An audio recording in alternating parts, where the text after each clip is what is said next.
Welcome back, everyone, to the Boiling Point Podcast. I am your host, JD, alongside Senior Faith Correspondent, Pastor Gavin Whitcomb, and we have a new guest, Keith Nonamaker, who is going to be joining us for this episode. He'll be on in a future episode to talk about global warming, so he's just here to get his feet wet a little bit here for this episode. Yeah, and he's written a really excellent book called The Anthropogenic Global Warming Skeptic's Guide, which we will be discussing in a future episode. And I've read it and reread it. It does a great job of debunking the false narrative that humans are destroying the planet through climate change. Yes. Just the evidence is here. So yes. He's the author of this book. And we'll be discussing that on a future episode with Keith as well, so make sure you stay tuned for that. I'm sure that'll happen. Hopefully in the next couple weeks we can make that happen here.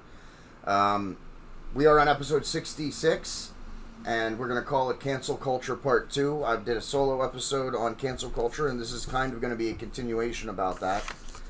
We're going to be talking about Dave Chappelle, Jon Gruden, and then we're going to be talking about the cancel culture itself just a little bit. Pastor Gavin, it's good to have you on, and it's great to have you on and talking about something other than just the Bible and your faith, which is, you're our go-to guy for that, but it's nice to start getting your opinion on some other things that are happening in the world, not only that, and get your perspective on some of these issues as well. So cancel culture, is a big thing. It's everywhere. You say the wrong thing, you do the wrong thing, and, you get outraged and they want to cancel you. So we're going to talk about Dave Chappelle first, his Netflix special. Now, he has a bunch of Netflix specials. He has about 5 or 6 on there. So this has been a long-going thing that he's been doing with Netflix. Yeah. Making these specials. Oh, and from what I understand, he's just hugely popular.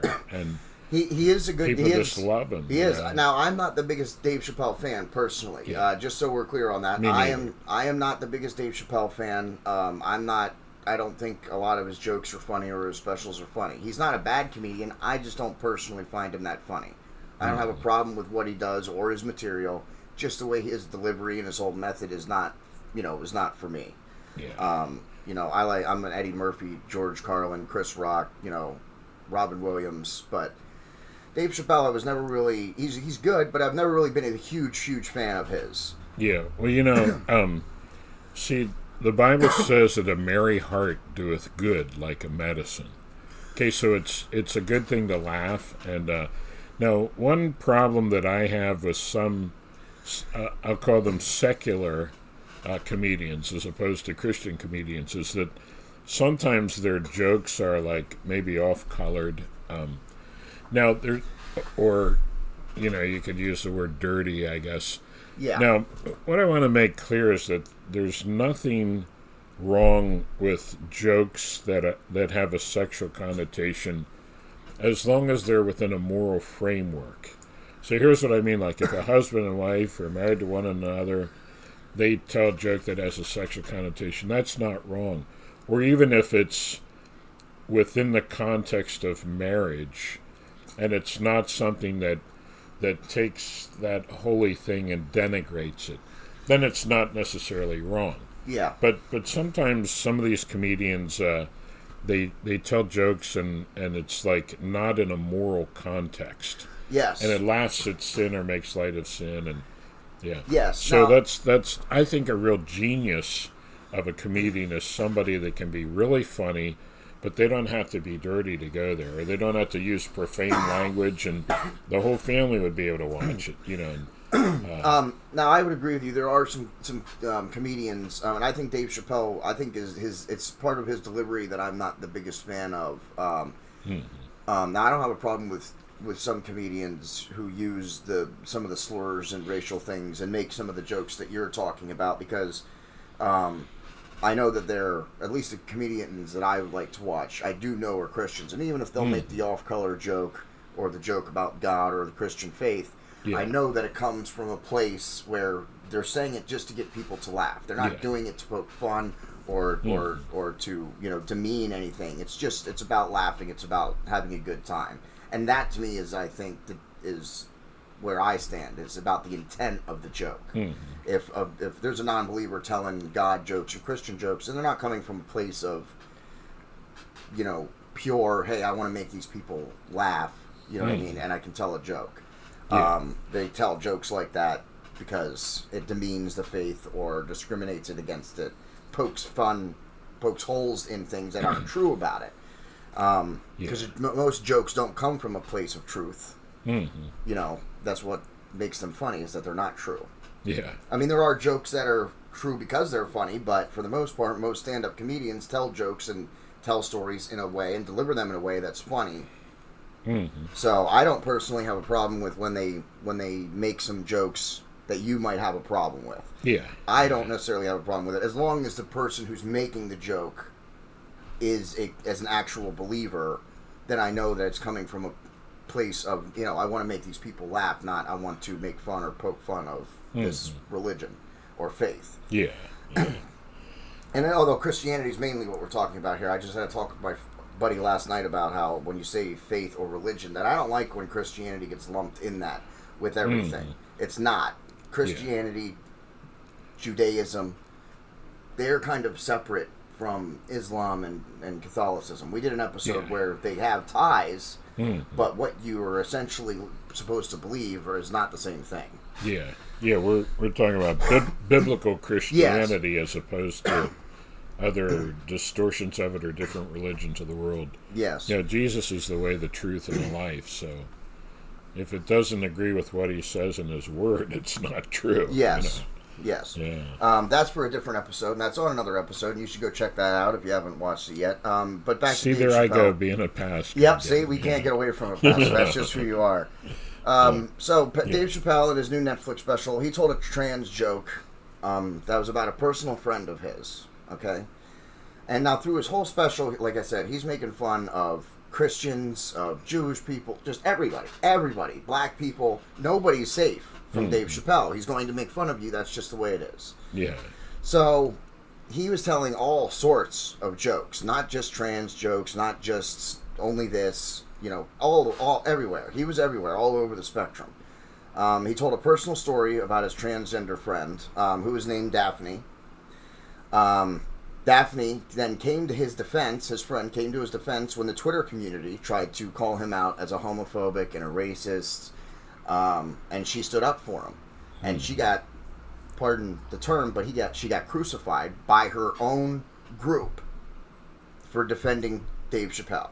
Yeah. She was on Twitter defending Dave Chappelle's right to free speech and to tell a joke, and her own group, a group which she is a member of, then harassed her, bullied her on Twitter, and just drug it all over the place. It was so intolerant of that. Yes. The same people that talk about tolerance and inclusion. Yep. Why can't they tolerate and include, people, somebody like Dave Chappelle? Well, not only that, but why can't they include people of their own community who want to include other people? Yeah.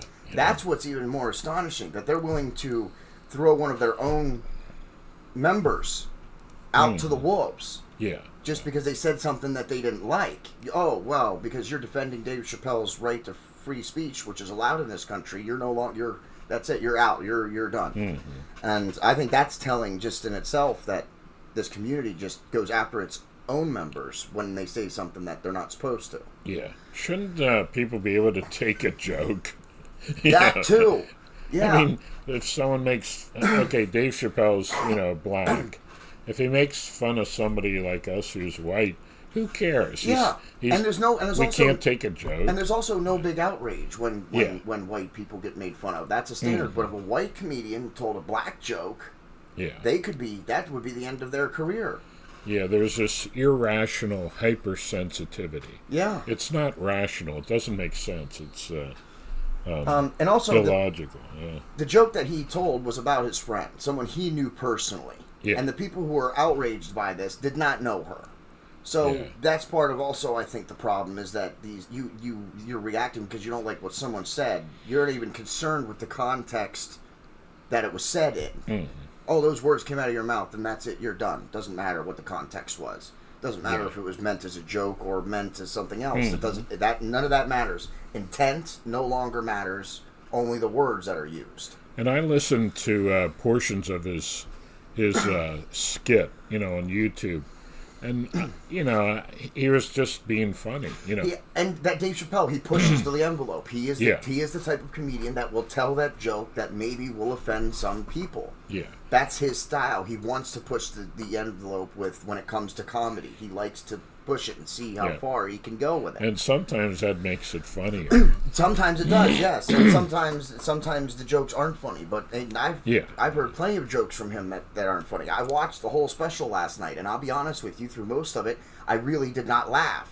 It was fine. It wasn't like turned off by it, but I was like, oh, that's okay. But it wasn't like laugh out loud funny to me. It wasn't until he got to the jokes at the end. Yeah. That I found them hilarious because of his delivery, because of the way he delivered it. I found it hilarious. I was talking to Keith on the way over. One of my instructors in college, like he was talking about how when you're delivering a sermon and public speaking and about humor, one thing that makes something funny is when there's an unexpected twist in the story or in the statement. Like, I've heard a guy say that he grew up in a Christian home, so from a very early point in his life, he had a drug problem. He said every Sunday his parents drug him to church. Yeah. So you're expecting the story to go one way and then the other. Then my grandson, my son was telling me that I think he or somebody said, "What the heck?" And so my grandson said, "Do you know what the word heck means? Heck is where people go who don't believe in gosh." That's good. That's good. I like that. That's great. See, it's like you totally were not expecting that. Yeah, absolutely. Yeah. That's what makes it funny. Now, see, when I see somebody who's a transsexual or a transvestite or a tranny or whatever, anyone in that category. The LGBTQ alphabet soup community is what we're talking about. LBG. Did you mean Let's Go Brandon? Yes. Is that what you were talking exactly. about? There we go. Yeah. But whenever I see somebody like that, I think, man, that is sad because they're dysfunctional. Like, that is not a picture of mental or emotional health. Okay. So I think anybody that faces reality would agree with that. But at the same time, because it takes an unexpected twist, it's kind of funny. Yeah. So, like, about 10 years ago, I was working in Silver Springs Township. And, I have a small business. In fact, I'm the only employee. Yeah, I'm the only employee. But I do have a, building remodeling and so forth. Home repair, handyman type business. So... Yeah.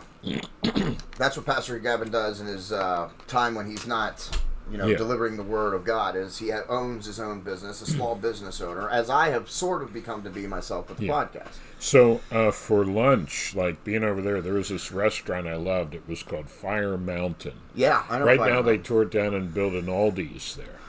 But I would go there, and for like $2 more than you would get at a fast food place, you could have all kinds of different foods, desserts. The buffet style, yeah. Yeah, I loved it. Well, so a couple days a week, this tranny would come in to eat. And it was very clear it was a guy. Yeah. But he was dressed just like a woman. And had a dress on and a purse, but wasn't as pretty as a woman, believe me. And so when I would see him, because it takes an unexpected twist, there's something about that's humorous. Like, I had to hold back a laugh because he looked funny. Yeah. And I didn't mean it in a derogatory way or a mocking or a scornful way. It's just, you don't expect that. Yeah. So that, I think, Dave Chappelle, there's something about it that's just, there's a humorous side to a man dressing up like a woman, even though it's, in my view, it's wrong.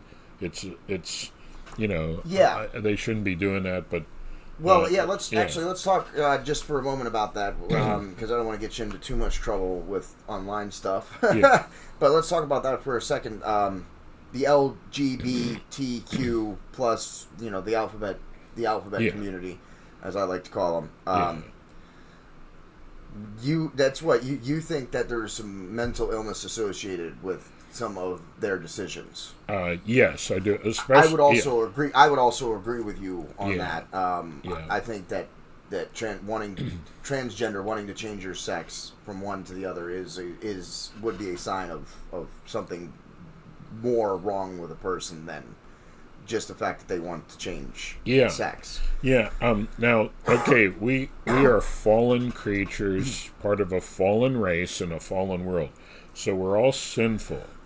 And we have different sins and temptations that we deal with. And maybe because of their fallen nature, they're a man and they want to be a woman. So it's not so much that there's something wrong with the way they're thinking that's not mentally and emotionally healthy, but when they decide to reject the way that God made them and say, God made me a man, but I reject that plan for my life, I want to be a woman, then that becomes rebellion, and that's sin. Now, any one of us, if you can't figure out if somebody is a man or a woman, okay, I'll give you a hint. Where the top of your thighs come together, just take a look, okay?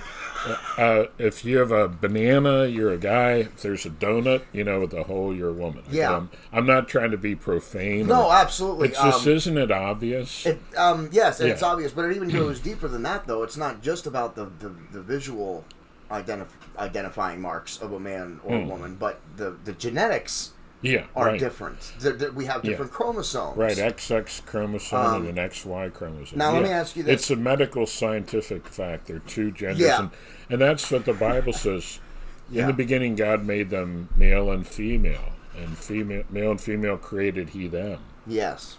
So if somebody's messed up and they want to imagine that if they're a guy and they want to imagine they're a woman, all right, they have the right to imagine that, but how's it right for them to force everybody else to agree with and go along with their a delusion? Yes, that's where the problem is. And even governments in some places are taking the power and the weight of law, and forcing people to go along with the charade. Yes, it's fake. It's and if they have that problem not figuring out if they're a boy or a girl, all right, if they want to pretend, go ahead, but don't force us. Exactly. Now I wanted to ask you, this of course, sometimes with Pastor Gavin, they sometimes take turns and we get off topic, which we're about to do right now. Now, how do we balance that with a free society? Because we live in a free country where we're free, and in a free society, everybody, you need a reason to not make to make something illegal, not to make it legal in a free society. Okay, marijuana. Now, guns, and some other things as well. But how do we balance now the ability of freedom, the freedom of choice, which we have in this country? How do we balance that with our faith? How do we not be hurtful or hateful and discriminatory against these people who have a problem? But in a free society where if a man wants to dress up as a woman and pretend to be a woman, they're allowed to do that. Barring aside the fact that they want us to adopt their pronouns. Yeah. Let's put that aside for a second, because we both agree that that's not, forcing anybody to side with your point of view is not what this country is based on either. Yeah. So, but how do we balance the other side of that? Yeah, well, both the Old Testament and the New Testament teach us to love God with all our heart, soul, strength, and mind, and love our neighbor as ourself. So to love your neighbor means you treat them in a way that is in their best interest. You do what's best for them. So, there's no ground for a Christian having any hatred towards the LGBTQ, RSTU, community. There's no ground for hatred. And in America, we were founded on the idea that we believe that God created us and He endowed us with unalienable rights. Yes. So some of those rights are the right to life, liberty, and the pursuit of happiness. So if a guy wants to dress up like a woman, he shouldn't be put in jail for that or prosecuted or anything. But we shouldn't be forced to go along with it or to hire him in our business if it would be detrimental to our business. Yep. Like if you have a business and to hire somebody dressed like that, would turn customers off and destroy your business. Yeah. That so just absolutely. So yes, they have the right. So I like how you said that there. They have the right if they want to do whatever they want, and they have the right if they want to change sex to go get an operation and to change sex if they want, because we do live in a free country. But the free country also applies to us, right? Where we don't have to accept your decisions as fact, because just because you want to think that they are, we have the right to still stick with actual facts. And personal, privately owned businesses also have the right to decide, for whatever reason they deem appropriate, not to serve somebody or not to help somebody in their store, and ask them to leave. Right. Yeah.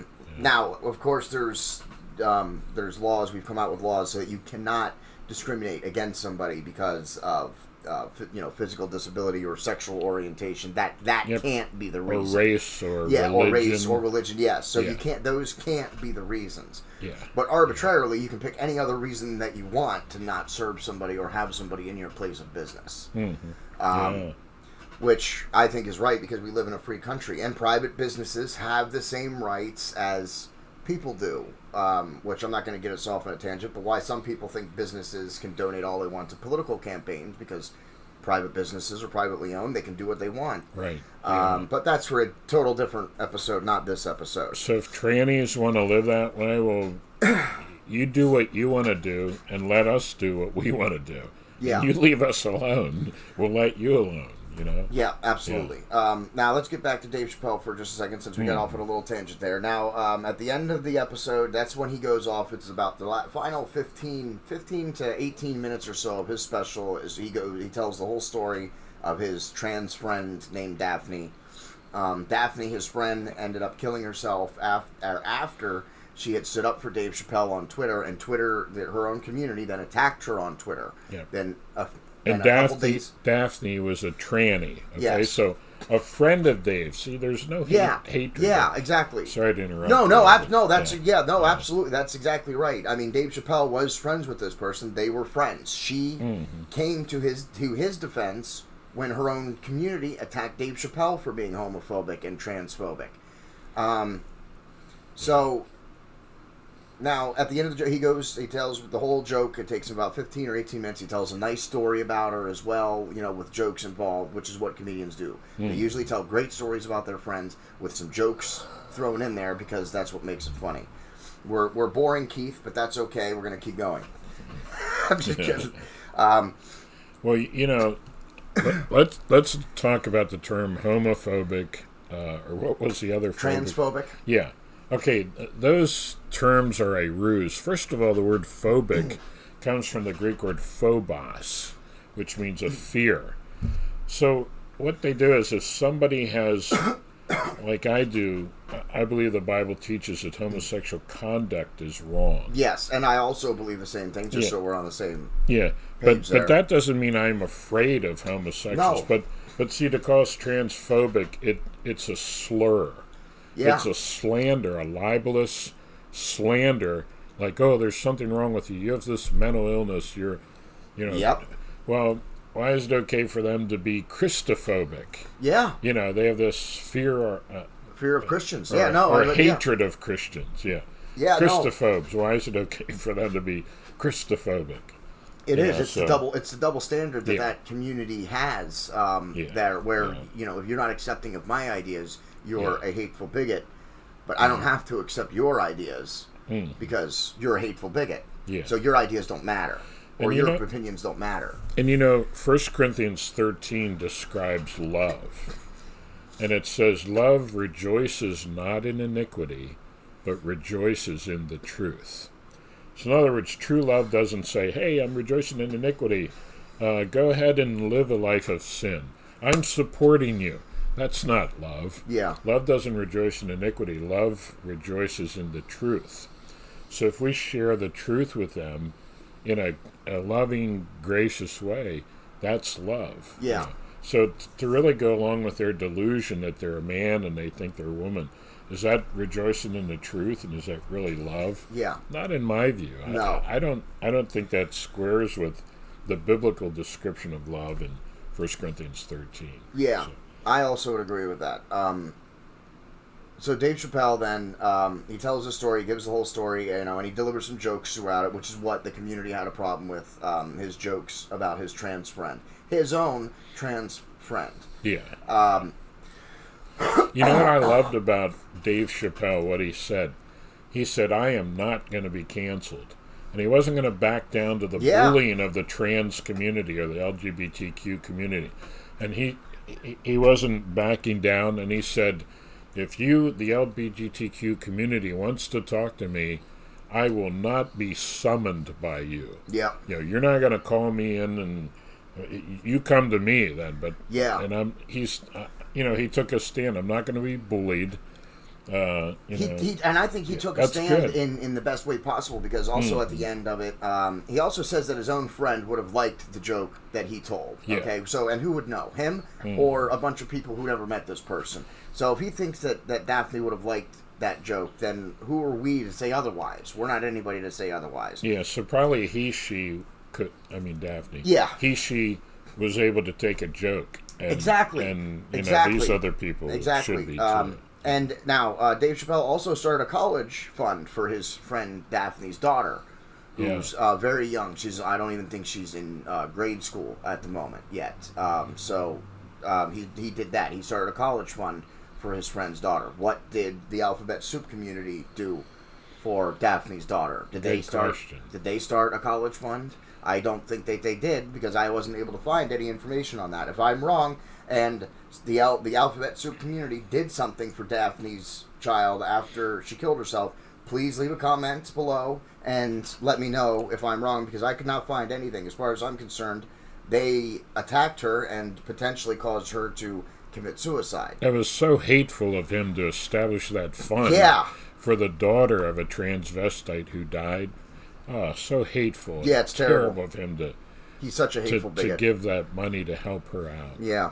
Oh, man. Now, he also says at the end of the show that he's not going to tell any more jokes about that community until he's sure that we're all laughing together. And I quote, "We're all laughing together." So, even at the end of his special, after he told all those jokes, he even said, "Hey, I'm not going to tell any more jokes now unless we're all laughing together." Of course, how true was that? And it might have just been an olive branch, saying...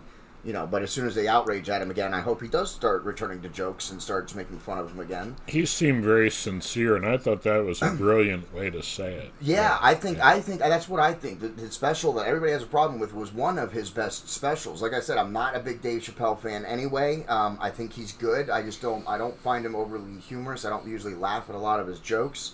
But I thought that was one of his best specials, was the last one he did. And I think it was because he was standing up to people. I think that's what made that special good, was he was going to tell these jokes, and ain't nobody going to tell him that he's not, or going to let him. That brings up another point, is that we have to stand up for our freedoms. If our freedoms are being threatened and we don't stand up to them, then people that are trying to take away our freedoms will continue to do so. So, there was a saying, freedom isn't free. Yeah. Like the freedom we have today, it was bought and paid for by the blood of men who fought to provided for us. And I'm thinking more so the people during the Revolutionary War. Yeah. Not so much going to another country, although sometimes that played a role. Like, okay, if we wouldn't have gone to World War II, and Hitler would have come over here and taken over the whole world or whatever, we could have lost some of our freedom. So, when our freedoms are being infringed on, we got to fight for them and stand up. Yeah, and while we do go and there have been some instances in the country's past where we use the guise of fighting for freedom as a pretext to go in and do what we want in a country. For the most part, most of the wars we were in, it was either for our own national security or for the national security of an ally as well, which is important. In the global community, you have allies, you got to help them out and back them up. And it took us too long to get into World War II, as it was anyway. But that's, again, is another podcast episode for another time. All right, so this now after the Dave Chappelle Netflix special, they did have a trans employee tried to plan a walkout Netflix actually stood behind Dave Chappelle. They released a statement saying that they support him and that they're behind him. And the trans employee who tried to plan the walkout was fired.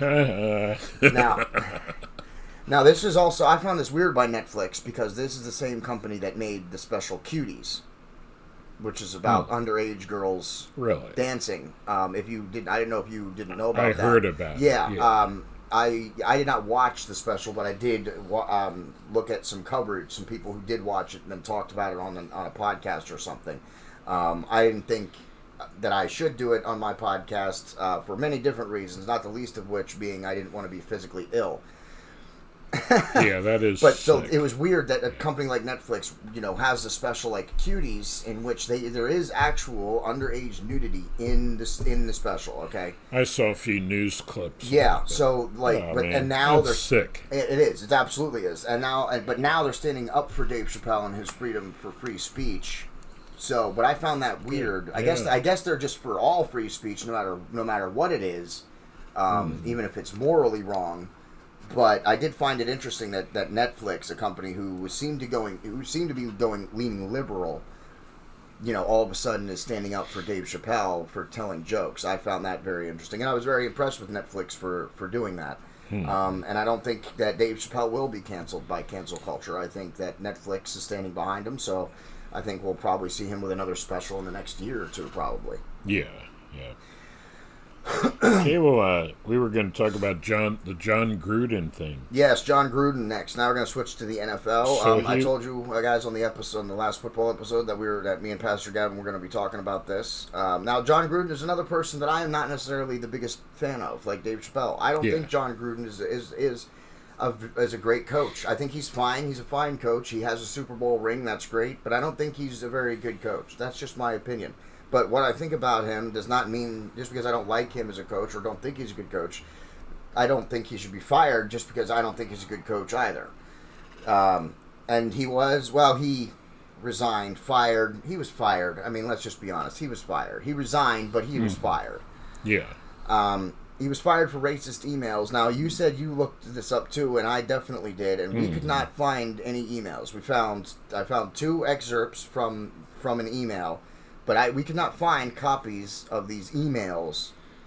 Yeah, I couldn't find them anywhere. Just different excerpts. Who knows what the context is? And it's always the same 2 or 3 lines too. Yeah. Whenever they are reporting of these emails, it's always the same 2 or 3 lines. Here's the problem that I have with it. Okay, if these are things he said privately in private emails, some of them were 11 years ago. Yeah. So I could see if he would have said them publicly, maybe being fired for it. But, if they took everything that you and I, including our viewers, have said throughout our lives and published it, publicly, we would probably be embarrassed. And eviscerated by the cancel culture. Yeah, everybody has said something. Even the cancel culture people. Yeah. Oh, I can imagine the terrible things they said about Christians. Yes, we don't have... There's Christophobes. Yeah, you can go on and see that they say hateful things. So... And even more importantly, I wish these people would realize that one day every one of us will give account of ourselves to God. And Jesus said that for every idle word that you speak, you'll give account thereof in the day of judgment. So, I wish these people would be more concerned about what they say and God hears, because one day they'll give an account for that. So that's why, man, if you're not saved, you need to come to God in repentance of your sin and put your faith in Jesus Christ and make your peace with God and be reconciled to God. And then your sins are forgiven and covered by the blood of Christ, and you'll have mercy. But man, I would not want to stand before God and without his mercy and grace through what Jesus did on the cross, because all of us will have a lot to answer for before a holy and a just God. Yes. And also, I want to say about the the Hollywood thing is that a lot of people who are standing up for or standing up against them now are in fact Christians, believers. They just got tired of being bullied and pushed around, so now they're standing up and saying, "Listen, if this is my right just as much as it is yours here." So we do have some people standing up for that. Hey, can I read you a quote about this story? Yeah, sure. Now, this is from fansided.com. Okay. Okay, and Scott Rogust, he wrote this article about a month ago, but I think it really summarizes what's going on here. According to the New York Times article, Gruden denounced the emergence of women as referees, the drafting of a gay player, yes, and the tolerance of players protesting during the playing of the national anthem. You know, that's a good summary of like the heart of what he's being criticized for. Yeah. So, you know, the first thing, denounce the emergence of women as referees. Yeah, okay, if there's a woman who's a referee, all right, but this idea, we got to have more women referees. What? I'm glad that we talk about this because I'm going to be talking about this next week in another football episode. Let's talk about that. Let's talk about that for a minute. Keith, what was that term that you had for if you pick someone just because they're a woman? Or tokenism. Tokenism, absolutely. Yeah. Okay, so now the thing with women and the officials in the NFL, and even there's been some women college players too. I personally think I don't have a problem with celebrating that. Like that's what I think we should do. I think we should celebrate the fact that we have women officials now, and that there are women who want to play the game of football. I'm all for that, as long as they're not requesting that the position on the football team that they want to play be changed in order so that they can play that position. They have to be able to do the job. Yes, exactly. As long as a woman can go out there, put on pads, and play that position, I don't have a problem with women in the NFL. I would love some more women players in the NFL. I think it would add more to the game by having women players in the NFL. Just like with the officials. I don't have a problem with women officials either. Let's have some women officials. That's great. I think it's great. Let's make football more inclusive for everybody. You know what I mean? And even drafting gay people. I don't have a problem that a team drafted a gay person. I don't have a problem with that at all. And the comment that Jon Gruden made was about Roger Goodell forcing teams to draft gay players. Yeah. That was what the comment was in reference to. Which I also don't believe. Jeff Fisher stated, and now this is where this argument goes against Jon Gruden a little bit, because Jeff Fisher, the coach of the Rams who drafted the gay player, said that no one pressured him to do anything. He took the best player that he wanted, which is exactly what football should be. It shouldn't be about gay, women, man. Yeah. None of that should have any bearing on it. It should be the caliber of player you are. That should be the only yardstick that's used in the game. Right. In all sports. Yeah. In all sports.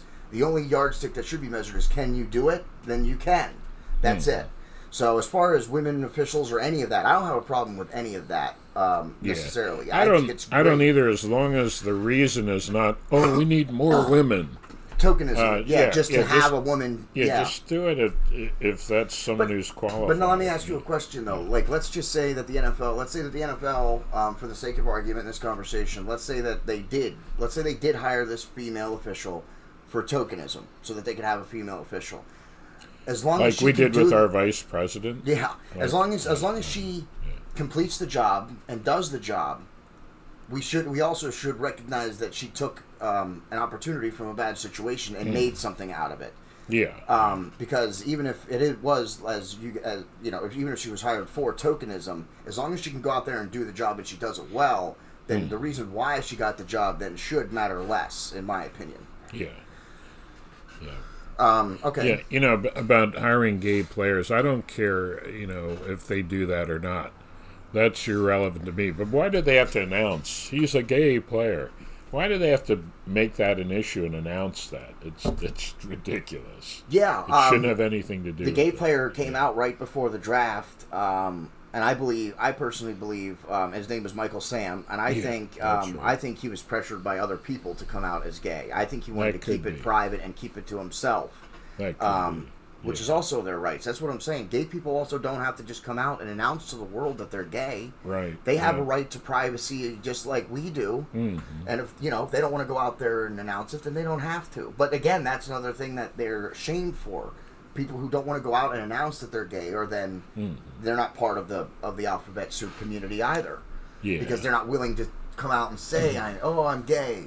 Well, some people are private and don't want their sexual, bedroom information out there to the world. Yeah. Most people don't want that, actually, straight or gay or not. Yeah, so just to be clear, like, I wouldn't defend Jon Gruden's comments as being right, but he had the right to say it if he wanted to. And it was private. It was in a private email. Now, it was a team email, but, again, teams are privately owned. Right. Those emails are not public. Yeah. They're not public officials. They're not public officials who use public email accounts for being a public official. Mm-hmm. That's not what we're talking about here. We're talking about a private company with a private email address. Now, some of the comments he says, I'm going to read these. We found the 2 excerpts, so I'm going to read these.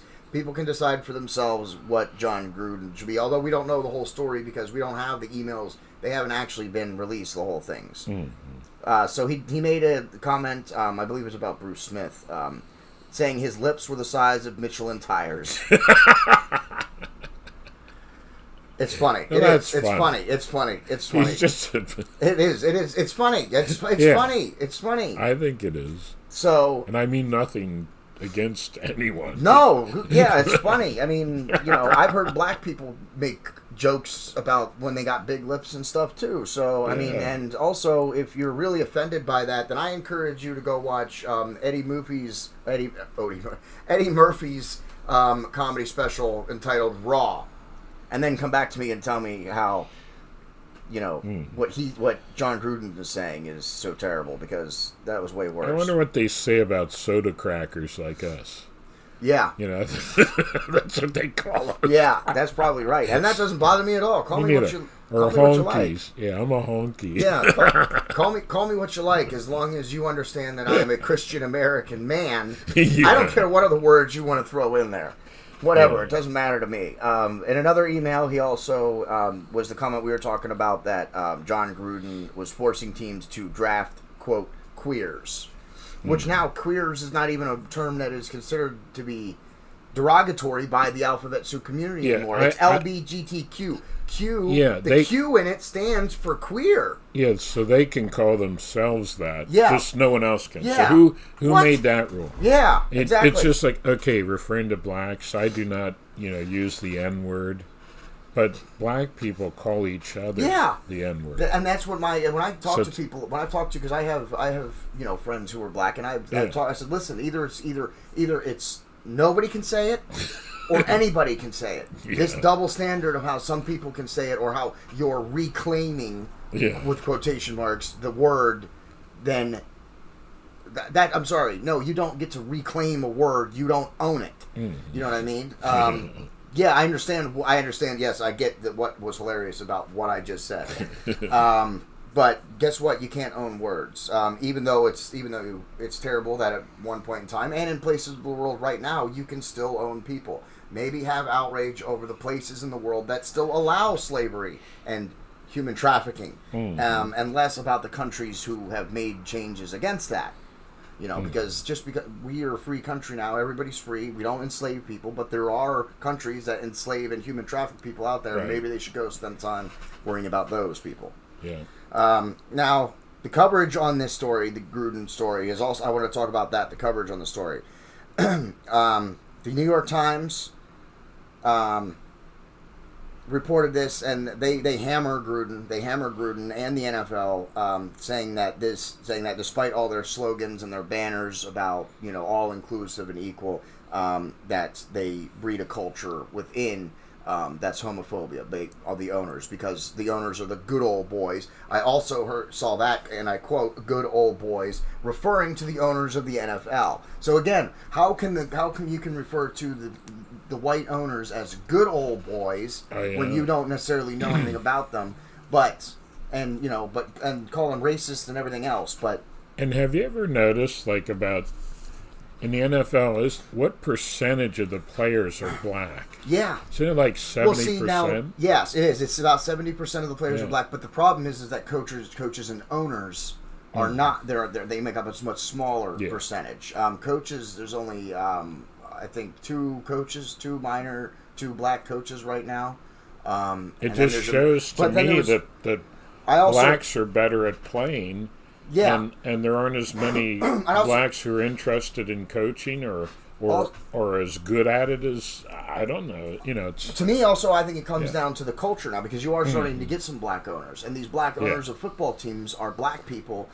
Some of them are former black football players. They took their money from the NFL, invested it, saved it, and then were able to buy their own NFL team. Let's talk about culture for just a second, since we're talking about football, because football is, I think, a perfect barometer for the difference in culture between white people and black people. Okay, you get black players who make $100 million a year. They're so oppressed. And what do they do? And what do they do with it, though? Let's talk about that. Let's talk about what do they do with that money. They go buy Hummers, rims, loud sound systems, bling, expensive shoes. They blow it. They waste their money. Okay. Whereas, especially the black owners now, they were players. What did they do with their money? They saved it. They invested it. They bought themselves an NFL team. Okay? It's about the culture. Now, I'm going to make some comments here, and people are I'm probably going to get some hate for it, but... Generalizations. Yes, I'm going to make some generalizations now, so please don't, burn me at the stake. But there is a culture of black people. They want fast cars. They want expensive things. They don't want to save money. They're not concerned with the next generation, their offspring. And why is that, though? Because we have an entire generation of black families that grew up without a father. An entire generation of black fathers who grew up and didn't have to be fathers and didn't have to be family men. It's about the culture that's breeded. It's not just about black or white. That is far less of what the issues are. It's culture. It's not skin color. It's about the culture. The culture in black neighborhoods and in black families is drive fast cars, get rich, buy bling. That's the way it is. You know what I mean? Look at the whole rap scene. That's the rap. The rap is something that we got from black culture. It probably rap would not look the way it did today without the black rappers that we've had. But look at rappers now. All they rap about is more money, more women, and more bling.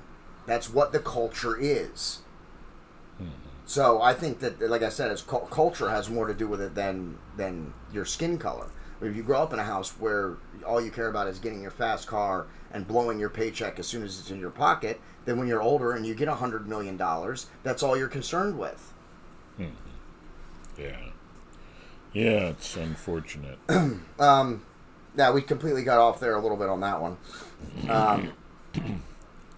All the coverage about Gruden was skewed one-sided. So let's just get off that. It was skewed one-sided. It was, calling him a racist and only quoting people who thought that he was a racist. There was nobody. I didn't see one quote from someone who didn't think he was a racist based on most of the mainstream coverage. Yeah, in my research, I found the same thing.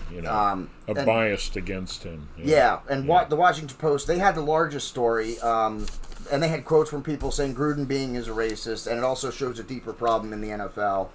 And they also mentioned the Colin Kaepernick situation, which we're starting to get long here. So let's just let's not take too much longer with this. Colin Kaepernick is, if you don't know him, then do a search. He's a disgrace, in my view. Yeah, he is. And he's not that good of a quarterback. Everybody, I don't care. Sorry. He's not. I don't care. He's just not that good of a quarterback. I watched him play. He was a mediocre quarterback at best who was mobile. Okay? There's lots of examples of college players who get to the pros who then can't make the transition. Pro and college football is different. College football and pro football are not the same entity. They're different. Someone who can make it in college can't always make it in the pros. There's a whole list of people who got drafted with, oh man, this is going to be the next... whatever, Tom Brady or Peyton Manning or Barry Sanders, and then they flop because they can't make the transition to the pros. I have a whole list here. Tim Tebow, Johnny Manziel, RG3, Ricky Williams, Ryan Moats, Curtis Enos. All these players were supposed to be the next big thing. And you know where they are now? Retired. And they were retired within 5 to 6 years. Most of these players retired, except for RG3. He's the only one still playing. Everybody else retired. Because why? They couldn't make it when they got to the NFL. So, John, for those who may not know, could you explain about the Colin Kaepernick situation and the kneeling and what brought him to the forefront here. Yeah, Colin Kaepernick. He took knees. He began kneeling during the national anthem. Actually, at first it started with him sitting. He would just sit on the bench during the national anthem. And then he met with a friend of his, another football player, and then they talked about it. And his friend suggested, "Hey, maybe you take a knee, instead of just sitting." You know what I mean? To show more respect. And explain why was he doing that? Well, he was doing it because of racial injustice in this country. That's what he claimed. He was doing it for racial injustice. That was during the whole, George Floyd. You know, when all these, when some of the black people were being killed by white officers, for breaking the law. If I could say this, okay, I have no problem with anybody protesting, injustice. But that is not the time to do it. When the national anthem is being played, you choose then to take a knee to protest injustice that you feel is prevalent in America. That's ridiculous. Go protest some other time. Yeah. And if I were the owner of the team, I would fire him for that. Let's talk about that, because you don't do that during the national anthem. Protest some other time. Football play my opinion is if you want to protest during the national anthem, you have that right to do so. I don't agree with it, and I don't like it. I think it's disrespectful, but you still have that right to do it. The problem is, ultimately I agree with you. I'm just saying it shouldn't be done. But this is the main problem, and this is what other people don't understand, is that football teams are privately owned. Right. So if they don't want you, if the owner says, no, you can't kneel during the national anthem, guess what then? You can't kneel during the national anthem because he's your boss. Can you kneel in the middle of work when your boss asked you to do something that you don't agree with? Do you get to take a minute and kneel and protest? I don't think so. No. In fact, I'm pretty sure if you kneeled and protest at McDonald's, you're probably getting fired. So, or wherever you were. Yeah. You can't just kneel in the middle of work and for protest. And when you're a star like he was, you don't have to do that. There's so many ways he could have drawn attention to it. Yeah. I think he didn't. I think he was getting worse and worse. Colin Kaepernick's not a good quarterback. He had no progression. He got a little bit better, but ultimately he was going to be a scrambling quarterback and not going to be able to hang in there and throw the ball. That's my opinion of Kaepernick. He can get out and run. He's a mobile quarterback. That's all he brings to the table. He cannot throw the ball worth a damn from inside the pocket, and that's why he was let go, because he's not as good as people want to make him to be. They think he's this great quarterback who's getting blackballed by the NFL. There's plenty of opportunities in the NFL. Teams need quarterbacks. If he's really that good, they'd pick him up. But what comes along with that is what he brings. He brings all that tension. He brings all that notoriety. He brings all that nonsense from his protests. And in the locker room, a player like that can be cancerous. Yeah, that can kill your whole team. That could distract the team from being able to focus. Yes, it can be a huge on why they're there and what they need to do to win. Yeah, it can be a huge distraction. So it's really in poor taste. I would be embarrassed to, choose that form of protest. Yeah. It's ridiculous. Yes, absolutely. And like I said, we're not saying that people can't protest like that, but football teams are privately owned, and they can't, if the owners don't want them to do it, then they're not allowed. They're privately owned. The owners can decide. That's just the way it is. If you don't like that, get your friends together and make a publicly owned NFL team and see how well that goes for your franchise. Yeah, so John, you were wondering about with cancel culture.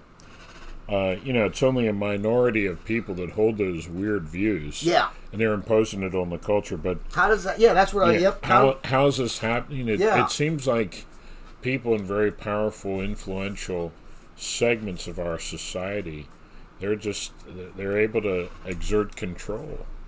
Yeah. And I don't understand how. Well, ultimately, I think Satan is behind that sort of thing. But what can we do to try to stop it? Well, I'm reluctant to call upon the government to do something, because let's keep them out of our business. Yeah. But what they could do is like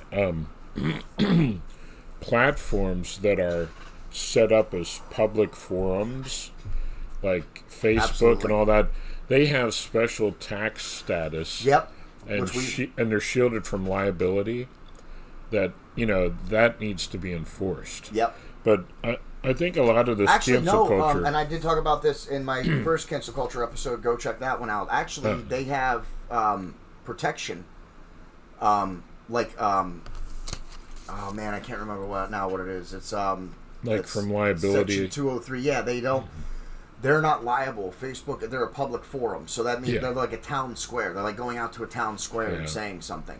But with that status, should come the ability for the people, the users, to say whatever they want. Right, and that's what I'm saying should be enforced. Yes, because what the problem is now, and that's what you were just saying, is that Facebook is both claiming tax status as being a public square and limiting the speech that people have, and they can't do that. You can't do both.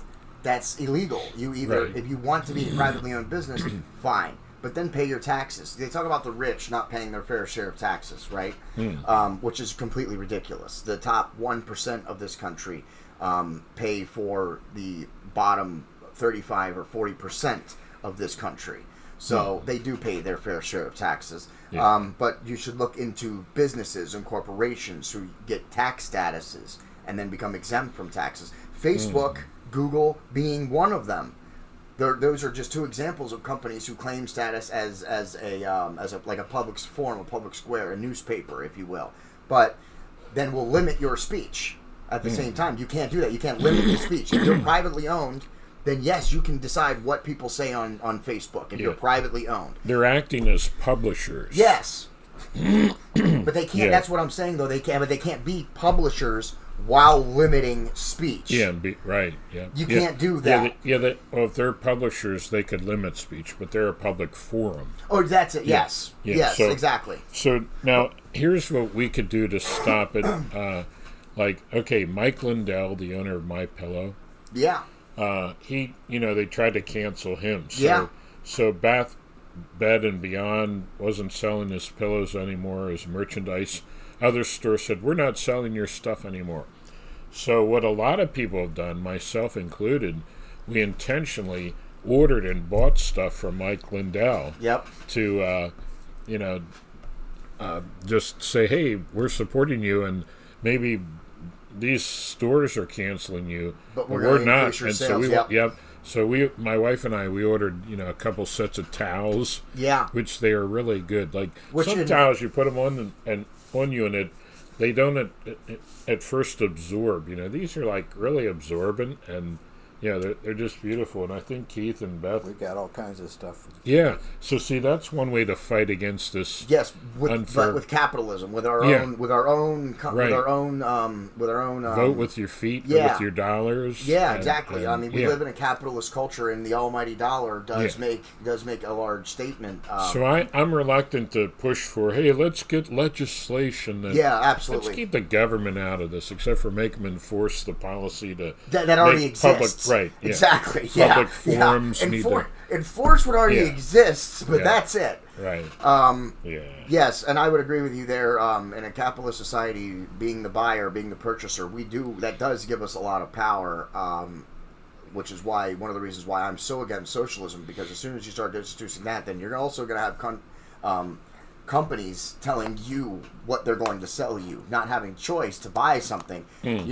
They're just going to decide, Walmart, you'll walk into Walmart and they say, okay, here is 2 cans of soup and a towel. And that's what you're going to get because you don't have any say anymore. You know what I mean? But with socialism, it takes the purchasing power away from the consumer. Everywhere it's been tried, it's been a miserable failure. It doesn't work. And the American system, the way it used to be, was very successful. Yeah, and that's what I want to point out, though, because you see all these social issues and all these social things that people are fighting for, but when it comes to Wall Street, and there have been some companies that make a social statement or do something, but when it all comes down to the dollar, to the spreadsheet, to their profits, every business out there is going to choose profits. Every business out there. That's why they're there. That's exactly. And there's nothing wrong with that in itself. It creates prosperity. They say, the trickle-down method. Well, it doesn't trickle down the way you want it to. But it does, because the rich people make companies and make businesses and have ideas and then and then put money forth to make those ideas and those businesses and those plans a reality. And I just heard that for every petroleum-related job, like drilling oil and all that, it creates about 3 other jobs because we make a lot of other things from petroleum. Yeah. And with plastics, which are made from petroleum and stuff. So, yeah, it's somebody makes money and then they spend that, and then their spending creates work for somebody else. Yes. And it's just, And that is how, how the world works. Yeah. And yes, why does the owner get so much money? Why do the rich people who put up the money continue to get richer? Well, because they take the risk. Yeah. They're putting forth the money to buy the equipment, to pay the personnel in order to make this business successful. And the whole thing could fail. Yeah. But and all of that responsibility lies on the guy who put forth the money. None of it falls to the employee. So, which is why, corporate socialism doesn't work, which is why when you work for a company, you should not get a percentage or an ownership share of the company because you didn't incur any risk. Your labor is just labor. It's labor. I can go hire another laborer to do the job tomorrow. You know what I mean? And that's where the marketplace comes in. That's why certain jobs pay more than others because they require more training. There aren't as many people that do that job.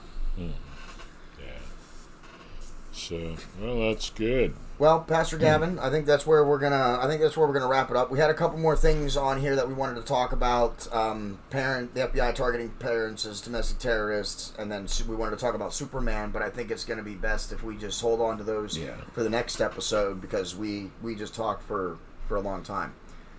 So you're good with that? You're good with we're going to save those. We got some more topics for next time because Pastor Gavin's going to start getting more involved. He wants to start weighing in on more items. So we're going to continue to do that. So we're just going to save these last couple things for his next episode. And you should tune in for that. We have good information on why the FBI is targeting parents and how dangerous that is.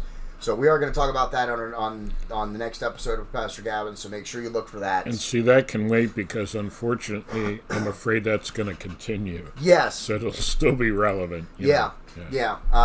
Yes, they're still probably going to do it. And if not, I mean, the story is still developing, which we like to wait sometimes, which is why we report on some stories after everybody else did, because we like to wait for the whole thing to come out before we just start giving our opinion and stuff like that. We actually like to try to research too and know what we're talking about. We like to do that. So we're going to save the rest of the stuff for another episode. I hope you enjoyed this episode. Please share it out. That's what we need most from the viewers is to share it out. We need so that you can help us reach more people. Leave a comment. Leave a question for Pastor Gavin. Keith is going to come back for an episode to talk about global warming, hopefully in the next few weeks as well, which I look forward to very much for that. Keith, just so you know, I'm not going to cut you slack on my podcast. I'm going to play the other side, the pro global warming argument. So when we go over your book, I am gonna challenge you and push you on some items. So that we can make sure we get a real good accounting of the global warming and stuff like that. Not that I want to, but I often take the other side that I don't like doing when we have episodes. Yeah. I hate it. I really don't like doing it, but it is necessary because I don't want people to think that we're skewed and that to one side. So I like to play the other side and ask the hard questions and push for tough answers if that's what's necessary. Look for that. That'll be coming up. Pastor Gavin, Senior Faith Correspondent. Keith Nonamaker, he's going to be our new senior global warming correspondent, or climate change. Do you prefer climate change or global warming? All right, global warming correspondent it is. And I am your host, JD, and that's the end.